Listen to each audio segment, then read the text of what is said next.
ومن أحسن قولا ممن دعا إلى الله وعمل صالحا وقال إنني من المسلمين.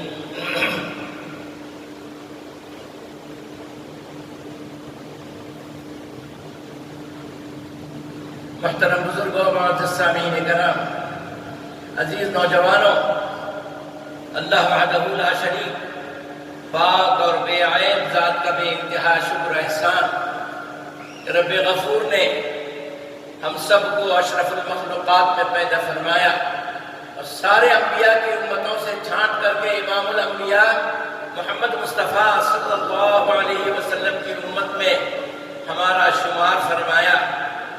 یہ ہماری خوش نصیبی ہے کہ ہمیں اسلام اور ایمان سے نوازا گیا، اور ایک ذمہ داری یہ بھی دے دی ہم کو کہ اس دین کو تم سمجھو اور اس دین کو دوسروں تک پہنچاؤ۔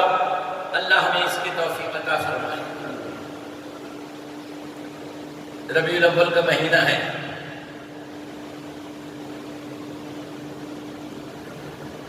پانچ تاریخ ہے۔ عموماً چونکہ اس مہینے میں اللہ کے رسول صلی اللہ علیہ وسلم کی پیدائش ہوئی، بحیثیت رسول نہیں، محمد بن عبداللہ کے طور پر آپ پیدا ہوئے۔ اس وقت آپ صرف عبداللہ کے لڑکے محمد تھے۔ جب آپ کی عمر 40 سال کی ہو گئی تو اللہ نے آپ کو رسول بنایا صلی اللہ علیہ وسلم۔ یہ ذہن میں رہے۔ تو اسی مناسبت سے میں نے سوچا کہ اللہ کے رسول کے تعلق سے کچھ باتیں جو قرآن میں اللہ نے بتائی ہیں آپ تک پہنچا دوں۔ اللہ تبارک و تعالیٰ نے اپنے رسول کو وَدَاعِيًا إِلَى اللَّهِ بِإِذْنِهِ وَسِرَاجًا مُنِيرًا کہا۔ یہ محمد وہ ہے صلی اللہ علیہ وسلم، اللہ کی طرف بلانے والے، داعی الی اللہ ہے۔ یہ اللہ ہی کے حکم سے، اپنی مرضی سے نہیں بلا رہے، خود اٹھ کر کھڑے ہو گئے اور دل میں آیا کہ میں یہ کام شروع کر دوں، ایسا نہیں ہے۔ قرآن کہہ رہا ہے محمد داعی الی اللہ تو ہے صلی اللہ علیہ وسلم، بِإِذْنِهِ، اللہ کی اجازت سے، اللہ کے حکم سے اللہ نے آپ کو اس منصب پر فائز کیا، اور یہ ذمہ داری اللہ نے آپ کو دی۔ وَسِرَاجًا مُنِيرًا، اور روشن چراغ کی طرح اندھیرے میں اجالا۔ دنیا پوری کی پوری اندھیرے میں تھی، اللہ تبارک و تعالیٰ نے آپ کو ایک چراغ کی حیثیت سے روشنی دینے کے لیے مثال کے ساتھ اللہ نے فرمایا۔ اب دیکھنا یہ ہے کہ داعی کسے کہتے ہیں، اس کے صفات کیا ہیں۔ داعی الی اللہ کون ہوتا ہے؟ مولانا داعی الی اللہ ہے، یا عمر والا آدمی جو بوڑھا ہو جائے وہ داعی الی اللہ ہے؟ آخر یہ ہے کون؟ اسے ہم کیسے پہچانیں؟ اس کی صفات کیا ہے؟ تو اسی سلسلے میں میں نے قرآن کریم کی جو آیت خطبے کے بعد پڑھی، ومن احسن، اس سے بہتر، قولا ممن دعا الی اللہ، کون ہو سکتا ہے جو اللہ کی طرف بلانے کے لیے کھڑا ہو، جس کی بات اللہ کی طرف بلائی جاتی ہے، جس کا کام اللہ کی طرف بلانا ہے، اس سے بہتر اور اس بات سے بہتر کوئی بات نہیں۔ اور اس کی پہلی شرط یہ ہے وَعَمِلَ صَالِحًا، وہ خود اچھے کام کرتا ہو، اچھے اعمال کا مالک ہو، وَقَالَ إِنَّنِي مِنَ الْمُسْلِمِينَ، اور ڈٹ کر کے یہ کہے کہ میں مسلمانوں میں سے ہوں، میں مسلمانوں میں سے ہوں۔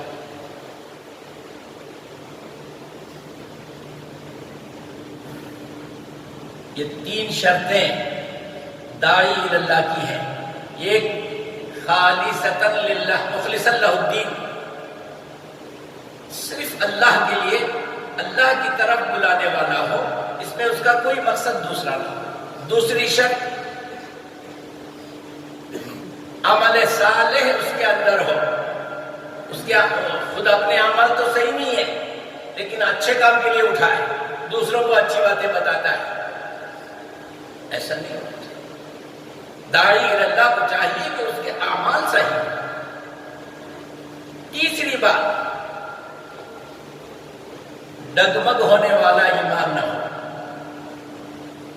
اگر اپنی جان بھی بازی پر لگ جائے تو اس کو لگانے کے لیے تیار ہو. سولی پر چڑھانے کے لیے کھڑے ہو، سولی پر چڑھنے کے لیے تیار ہو، لیکن اپنی بات سے وہ کرنے والا نہ. یہ اگر ہے تو پھر ٹھیک ہے، وہ داعی اللہ کا مستحق ہے. اس کو اللہ تعالیٰ داعی اللہ میں شمار فرماتا ہے، اور داعی اللہ کی جو نعمتیں ہیں، جو اجر و ثواب ہے، اللہ اس کو دیتا ہے. 3 چیزیں پھر دوہرا دیتا ہوں. خالص اللہ کے لیے کام کرے، اس میں نہ جماعت کا، نہ خاندان کا، نہ ملک کا، نہ وطن کا، نہ کچھ دوسرا 10 سال کے بعد کا پروگرام رکھ کر کے ابھی سے لوگوں میں اچھے کام کرنا شروع ہو جائے، 10 سال کے بعد اپنا مقصد پورا کر لے. ایسا کچھ نہیں. جی ہاں. اور دوسری بات، اعمال صالحہ، اچھے کام کرنے والے. اور تیسری بات، حق پر جم جائے چاہے جان چلی جائے. اس کو ذہن میں رکھیے. اب میں آپ کو بتاتا ہوں، جب اللہ کے رسول صلی اللہ علیہ وسلم 40 سال کے عمر تھے، اللہ نے یہ فیصلہ فرمایا کہ میں محمد بن عبداللہ کو محمد الرسول اللہ بناؤں گا. تو اللہ نے جبریل کے ذریعے وحی بھیج کر کے اقرا، اے محمد صلی اللہ علیہ وسلم پڑھو، اقرا. آپ نے فرمایا ما انا بقاری، میں تو پڑھا لکھا ہوں نہیں، میں کیا پڑھوں. تو 2 مرتبہ کہہ دینے کے بعد تیسری مرتبہ فرمایا بِاسْمِ رَبِّكَ الَّذِي خَلَقَ، اس رب کے نام سے پڑھو جس نے تمہیں پیدا کیا ہے. تو پھر آپ نے پڑھنا شروع کیا. اس کے بعد اللہ تبارک و تعالیٰ فرماتا ہے میں نے محمد الرسول اللہ جب بنایا تو ساری کائنات کی وَيُعَلِّمُهُمُ الْكِتَابَ وَالْحِكْمَةَ، معلم علم اور معلم حکمت بنایا، معلم کتاب و حکمت بنا دیا. آپ سے بڑا کوئی نبی، آپ سے بڑا کوئی معلم، آپ سے بڑا کوئی عالم، آپ سے بڑا کوئی علم جاننے والا اللہ کے بعد جی نہیں، کوئی نہیں. ایک تو رب کریم کی ذات ہے جو علام الغیوب ہے، اس کے بعد اللہ نے جو علم عطا کیا وہ ہے محمد مصطفیٰ صلی اللہ علیہ وسلم.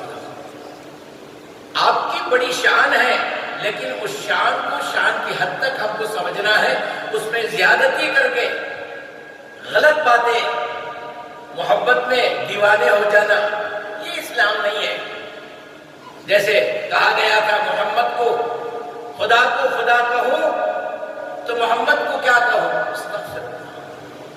خدا کو خدا کہوں تو محمد کو کیا کہوں. دونوں کی شکل ایک ہے، کس کو خدا کہوں. کتنا اچھا لگتا ہے. جو سمجھتے نہیں، جو جاہل ہیں، وہ واہ واہ کرتے ہیں. ارے یہاں پر 2 خدا کا ذکر ہو رہا ہے، ایک محمد بھی خدا ہے، ایک اللہ بھی خدا ہے. استغفر اللہ ثم استغفر اللہ.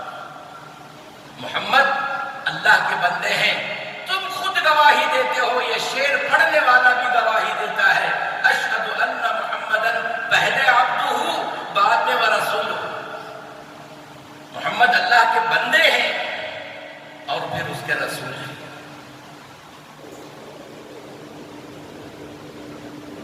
اس طرح کی تعریف میں آ کر کے باتیں کر دینا یہ کوئی محبت کی علامت نہیں، یہ کفر کفر اور شرک کی علامت ہے، بلکہ کھلا شرک ہے، اور مشرک کو اللہ معاف نہیں کرتا۔ تو جس وقت اللہ کے رسول صلی اللہ علیہ وسلم نے نبوت کا اعلان کیا، پہلے اپنے گھر آ کر کے کہا،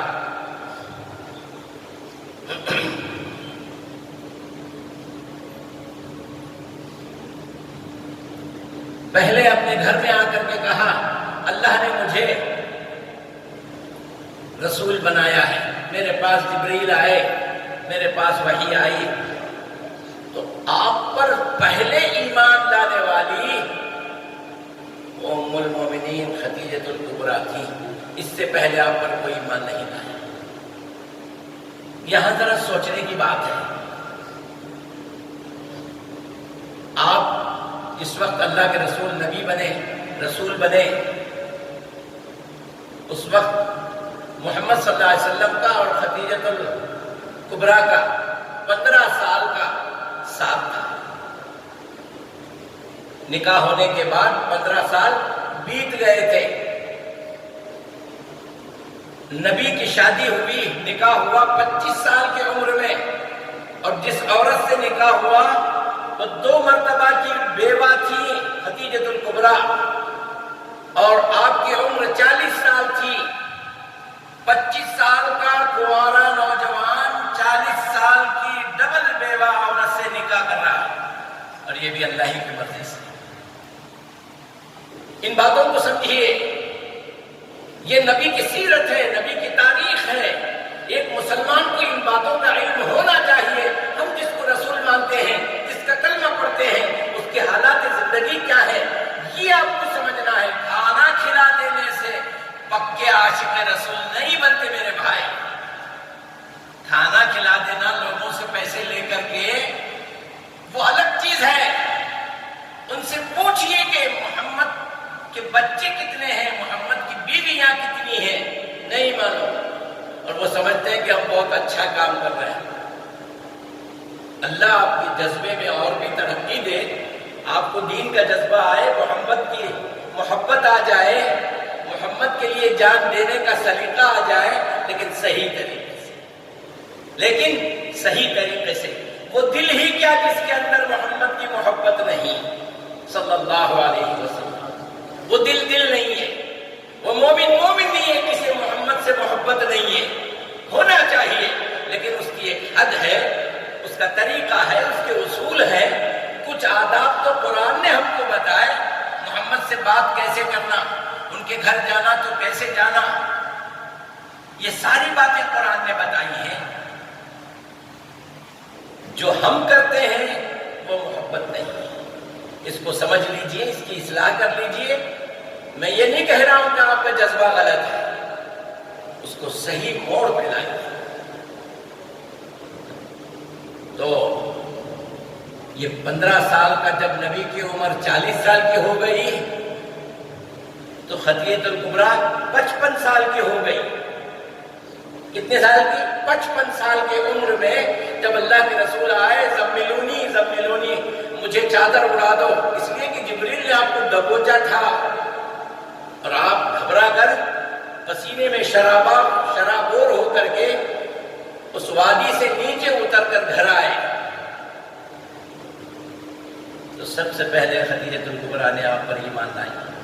دیکھیے، کسی سے بات چھپتی ہو، لیکن بیوی سے شوہر کے حالات چھپتے نہیں، اس لیے کہ اس کا باطن بھی جانتی ہے، اس کا ظاہر بھی جانتی ہے۔ لوگوں میں کیسا رہتا ہے وہ بھی معلوم، گھر میں کیسا رہتا ہے وہ بھی معلوم، میرے شوہر کی خوبیاں کیا ہے معلوم، میری شوہر کی کمزوری کیا ہے وہ بھی معلوم۔ بیوی اگر اپنے شوہر کو نبی تسلیم کر رہی ہے، رسول مان رہی ہے، تو یہ 15 سال کا جو ساتھ ہے، اس میں آپ نے پرکھا ہے۔ کوئی ایسی بات نہیں تھی کہ محمد صلی اللہ علیہ وسلم کو، جو آپ کے شوہر بھی تھے، نبی اور رسول ماننے میں آپ کو کوئی بات مانے آ گئی۔ یہ تھے اخلاق۔ اس کے بعد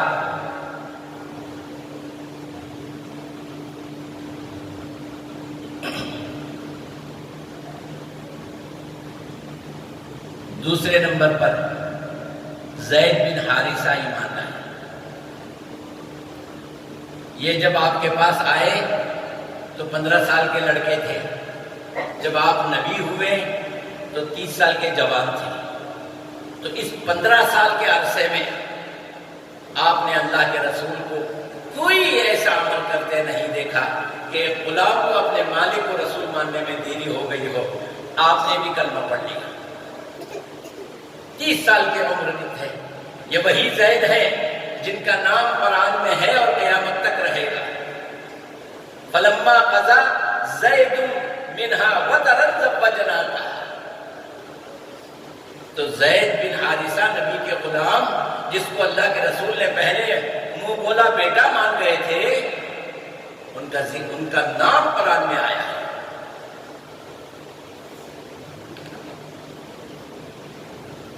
اس کے بعد تیسرے نمبر پر حضرت علی جو 10 سال کے تھے، وہ ایمان لائے۔ آپ کسی بچے کو پریشان کریں اور پھر اسے اپنے پاس بلائیں، دیکھو آتا ہے کیا؟ نہیں آتا۔ بچوں کے اندر بھی کس کے پاس جانا، کس کے پاس نہیں جانا، کسے دیکھ کر کے خوش ہونا، کسے دیکھ کر کے ڈرنا، اتنا شعور تو ہوتا ہے۔ تو 10 سال کی عمر کے حضرت علی تھے، تو انہوں نے بھی آپ پر ایمان لایا۔ میں پہلی شرط آپ کو بتایا تھا، خالصتاً للہ، اللہ کے لیے دعوت کو بلانا، اللہ کے لیے لوگوں کو بلانا اللہ کی طرف۔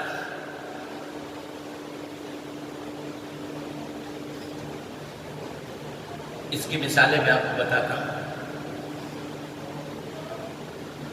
کفار مکہ نے جب اللہ کے رسول صلی اللہ علیہ وسلم اس دین کا اعلان کیا، کھل کر دعوت دینا شروع کی، تو آ کر کے کہا محمد صلی اللہ علیہ وسلم ایسا کرو، ہم تمہیں اپنا سردار بنا لیتے ہیں، چلو اگر تم یہ چاہتے ہو کہ تم بڑے بن کے رہو تو بغیر کسی جھگڑے کے، بغیر کسی تاوان کے ہم آپ کو اپنا سردار مان لیتے ہیں، تم آج سے ہمارے بڑے، لیکن یہ کلمہ چھوڑ دو، یہ لا الہ الا اللہ محمد رسول اللہ، اس کو چھوڑ دو، تم ہمارے سردار نہیں۔ اگر پیسے چاہتے ہو، کیا ڈیمانڈ ہے بولو، کتنے چاہیے، اتنے لا کر آپ کے قدموں میں ڈال دیں گے، اس کلمے کو چھوڑ دو۔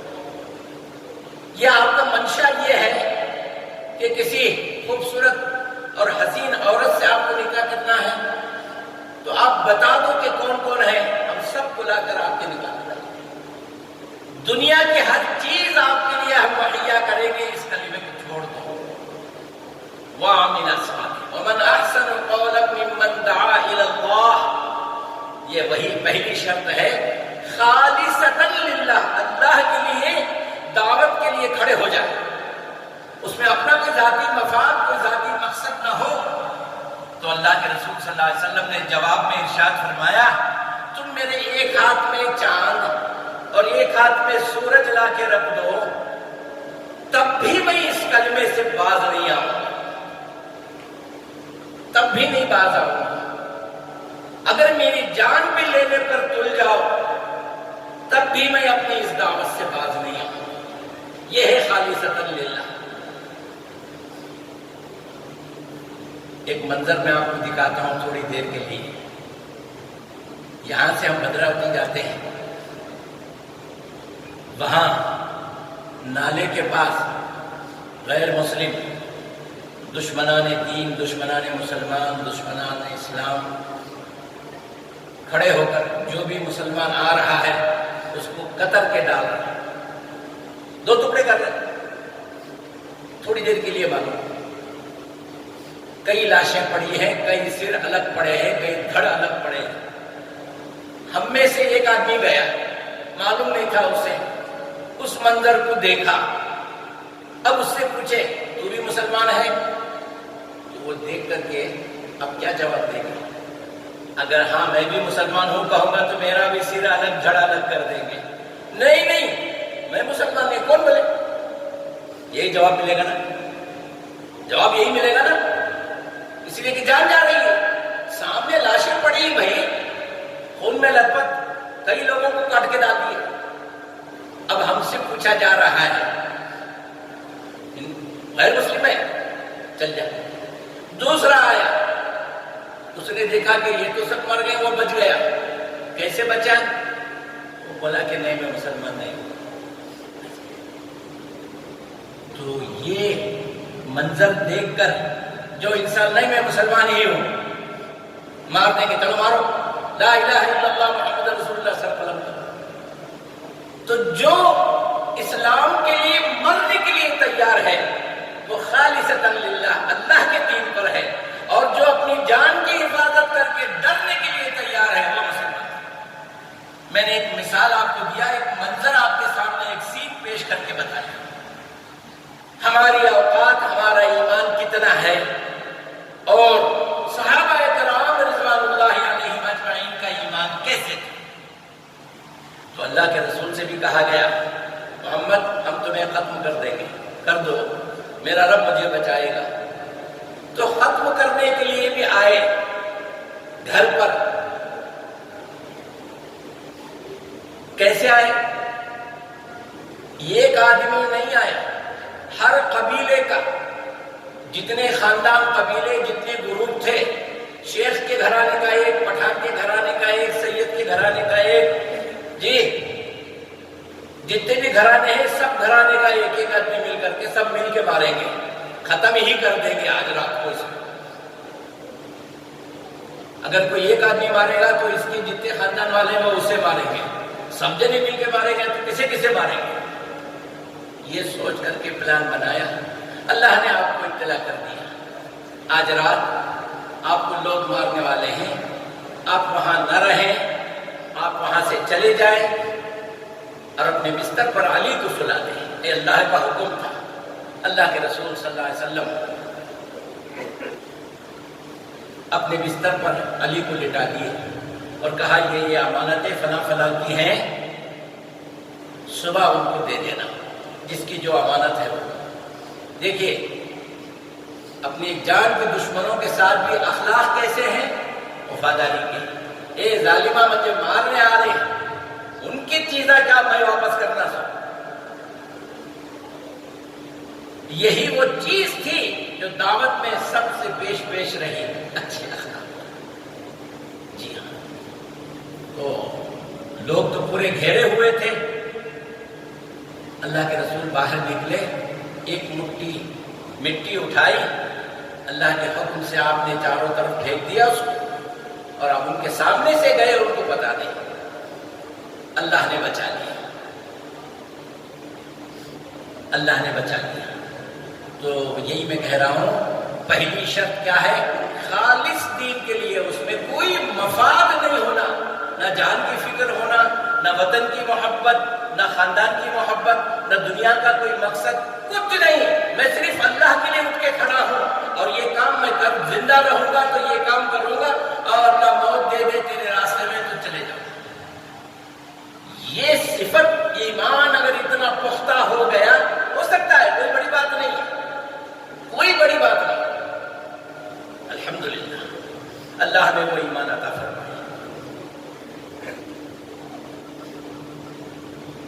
اس کے بعد چوتھے نمبر پہ ابو بکر صدیق رضی اللہ عنہ, آپ کے جوانی کے دوست. آپ جب 22 سال کے تھے تو ابو بکر صدیق سے دوستی ہوئی. کب تک رہی؟ آخری وقت تک رہی. یہ مشہور تھا مکے میں, اگر کسی دوست کی جوڑی کو دیکھنا ہے تو محمد کو اور ابو بکر کو دیکھیں صلی اللہ علیہ وسلم. اتنے گہرے دوست. تو جب ان کے سامنے رسالت کا معاملہ آیا, وہ بھی اسلام قبول کر لی. کیوں؟ وہ جانتے تھے کہ صادق الامین جسے کہا جاتا ہے وہ جھوٹ نہیں بولے گا. اس بات پر وہ کلمہ پڑھ لی. تو یہ کچھ باتیں تھیں جو مختصر میں آپ کو بتایا, خالصتاً للہ کی. اور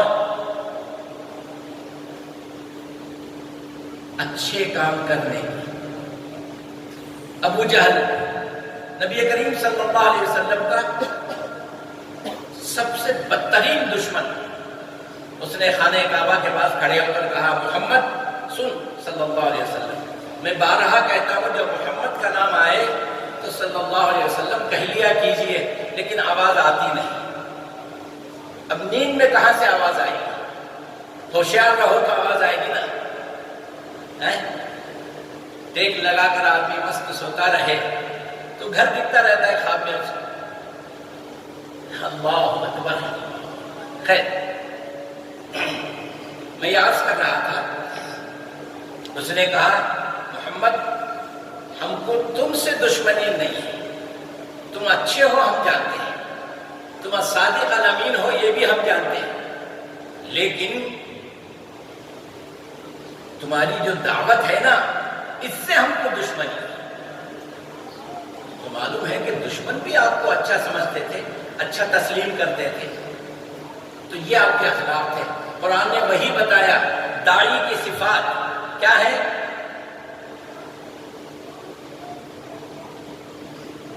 وَمَنْ أَحْسَنُ قَوْلًا مِّمَّنْ دَعَا إِلَى اللَّهِ، جو اللہ کی طرف بلانے کے لیے اٹھے تو وہ مخلص ہو، کوئی مفاد نہ ہو اسے، خالص اللہ کے لیے، وَعَمِلَ صَالِحًا، اور اس کے کام اچھے ہوں، دشمن بھی اس کے اچھے اخلاق سے متاثر ہو۔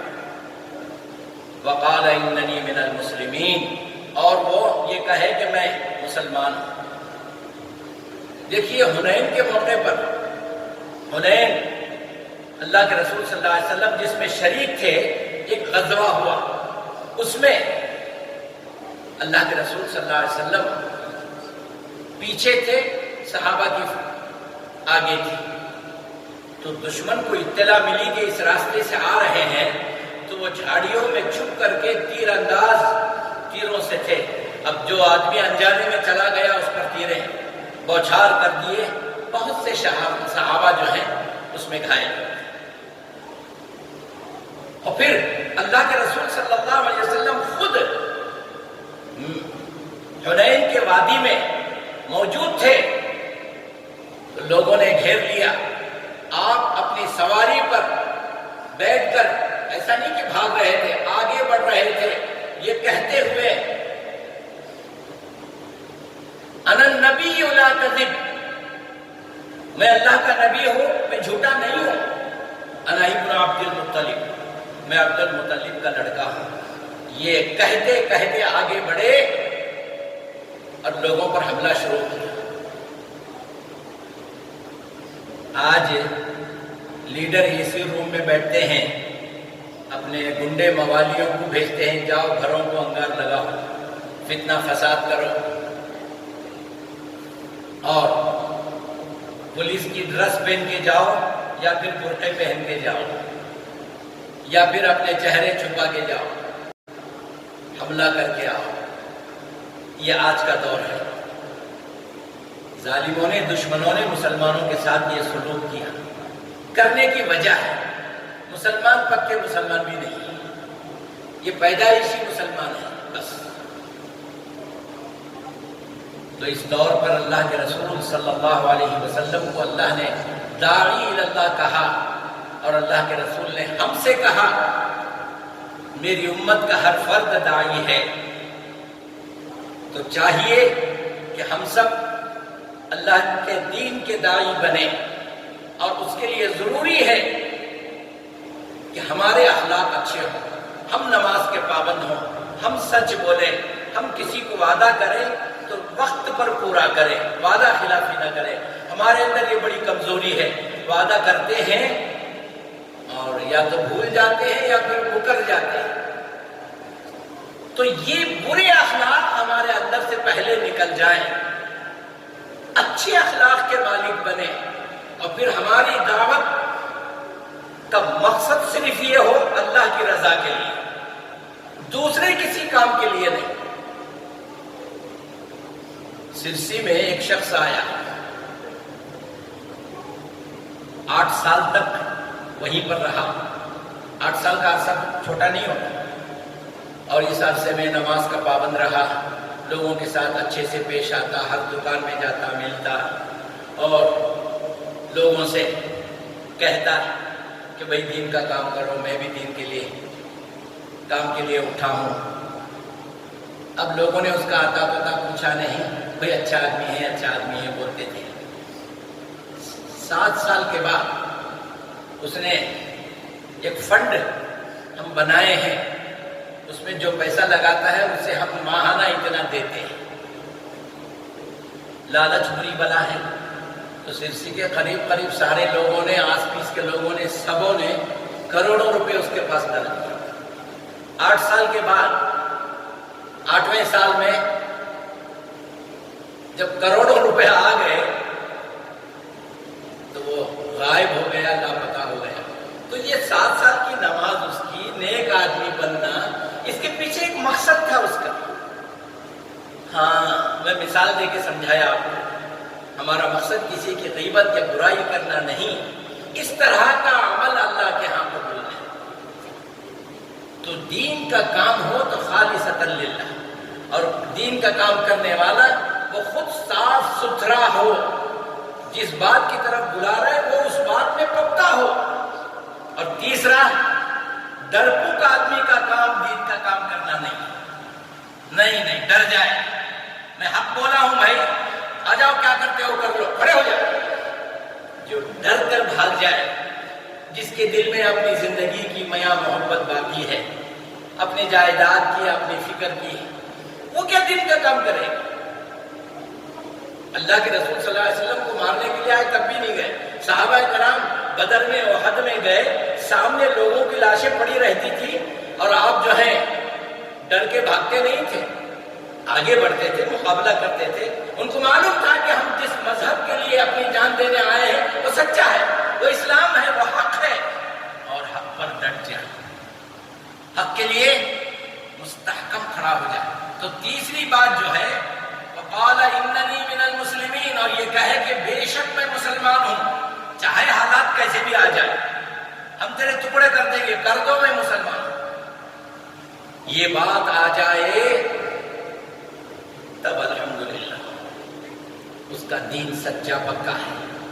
اور اگر ہم ڈگمگ ہو جائیں، ڈلمل یقین کریں، کام پڑے تو ادھر اور کام پڑے تو ادھر، نہیں، اس کا نام مسلمان نہیں ہے۔ اللہ تعالیٰ سے دعا ہے اللہ ہمیں وہ صفات جو داعی کی ہیں ہم سب کو عطا فرمائے۔